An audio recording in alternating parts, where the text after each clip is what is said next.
The last Greek myth we are going to read is called Atalanta and the Golden Apples. Do you remember another Greek myth that involved golden apples? You may remember reading about the myth of Hercules and Atlas. Let's meet the characters in today's read aloud. Atalanta is one of the main characters in this myth. She is shown in this image with her royal parents. Go ahead and share some words and phrases that describe Atalanta as she is shown here. The goddess Aphrodite is an important character in this myth. She is the goddess of love. Her son Eros is also shown in this image, hovering in the air with his bow and arrows of love. The other character in the image is brave Hippomenes. What other important objects do you notice in this image? I want you to predict what role the golden apples will play in this myth. Here are some vocabulary words that are in our read aloud today. The first word is resist. To turn down or say no to something. Let's use this word in a sentence. Trixie loves snacks and could never resist a fresh orange. Our next word is terms. This means rules or conditions. Let's use this word in a sentence. Paul's mother laid down some terms he would have to follow if he wanted to invite his friends over to play. Our last word is tremendously. This means greatly or enormously. Let's use this word in a sentence. The circus was Betty's favorite place, and she always enjoyed it tremendously. Let's begin our story. Long ago, in a peaceful little corner of Greece, there lived a king and a queen who loved each other very much. Although their kingdom was not large or wealthy, they and all their people lived happily. This king and queen had a daughter, a princess who was intelligent, beautiful, and a skilled huntress. She also happened to be the fastest runner in the world. Her name was Atalanta.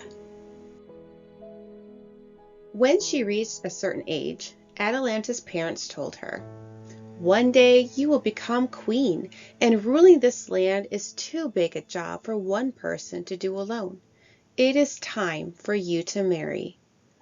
To their surprise, Atalanta replied, "I can ask wise men or women to help me run the country. As for a husband, perhaps I shall have one someday, but for now, there is no one whom I wish to marry." The queen asked, "What about all those fine young men who come around asking to marry you? Surely there must be one." "They care nothing for me, mother," Atalanta replied. "They only want to marry me in order to become king one day." But the king and queen insisted. Finally, Princess Atalanta said, "Very well, I shall marry the first unmarried man who can defeat me in a foot race."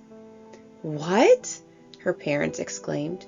They tried to talk her out of the idea, but they could not, so at last they agreed to her terms and sent word throughout the land. As you might imagine, many young men came to race against the princess, hoping to marry her. She easily defeated every single one, enjoying herself tremendously. One day, after winning yet another race, she just kept running past the finish line for the sheer delight of it. She did not know that looking down from Mount Olympus that day was the goddess of love, Aphrodite. The goddess thought, "She is making a joke of love. I cannot allow this to go on." Now, at that same moment, a young man was running along the same road upon which Atalanta was now running. The young man was a brave adventurer named Hippomenes. He was just returning from a long sea voyage, so he knew nothing of the princess's challenge. As Hippomenes walked along, he glanced ahead and saw the most beautiful young woman he had ever laid eyes on, running his way at an unbelievable speed. It was Atalanta, of course, and as Hippomenes was looking at her, the goddess Aphrodite was looking at him. Turning to her son Eros, Aphrodite said, "Go shoot an invisible arrow of love into Hippomenes' heart so that he will fall in love with Atalanta." So Eros did as he was told, and Hippomenes instantly fell in love with Atalanta as she ran by him. He thought, "I have never seen such joy on a human face. I would not have thought it possible, but I believe that I have fallen in love with her." At once he began to pray to Aphrodite for help, which is what the goddess had planned all along. As she appeared before Hippomenes and told him that he must outrace Atalanta if he wanted to marry her. "But this is impossible, my lady," Hippomenes told Aphrodite. "I am a very fast runner, but I have never seen anyone move as Atalanta does."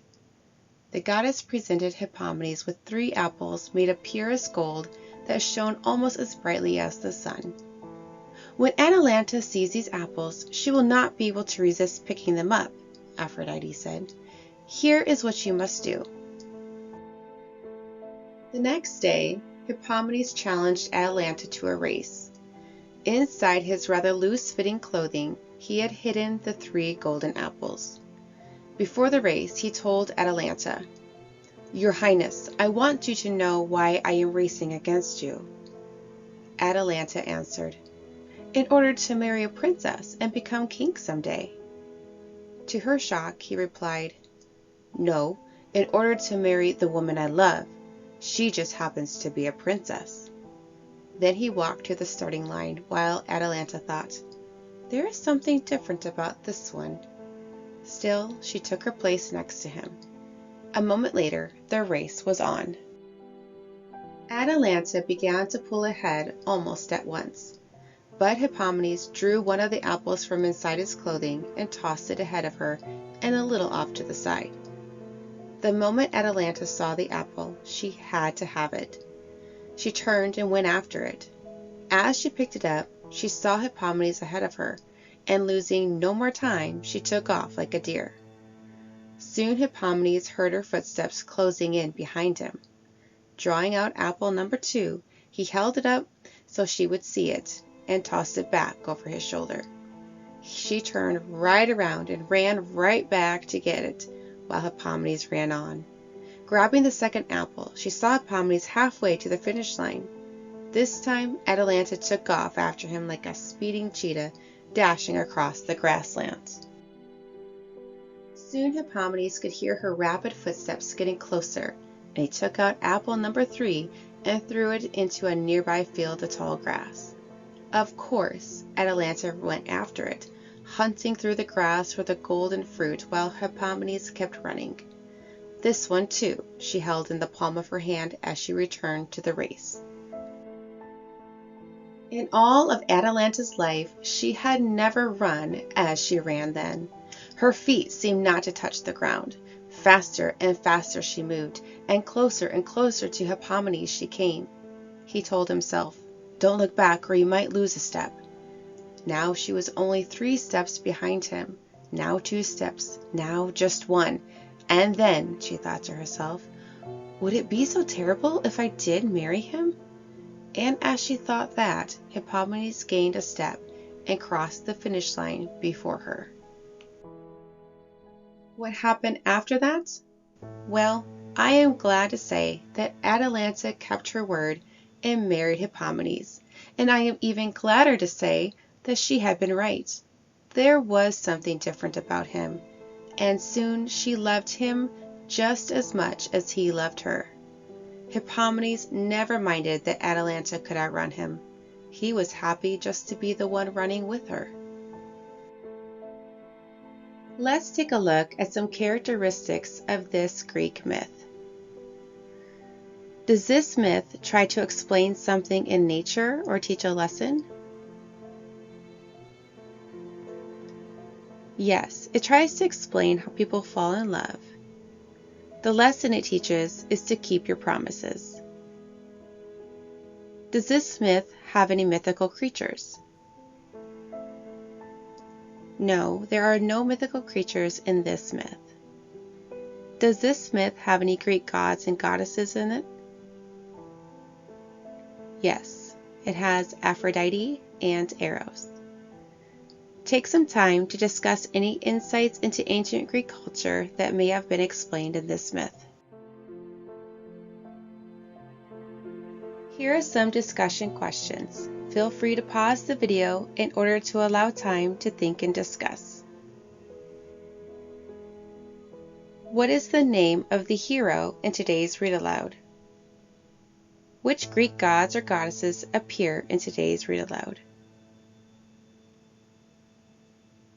What makes Atalanta special or different from others?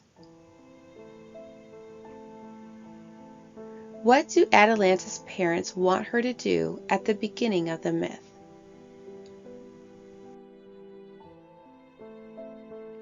Atalanta says she will only marry someone if they can beat her in a foot race. Why do you think Atalanta gives these terms? Why do you think Aphrodite, the goddess of love, does not like this? Hippomenes finally beats Atalanta in a foot race. How does he do this? Does Hippomenes defeat Atalanta on his own, or does he have help?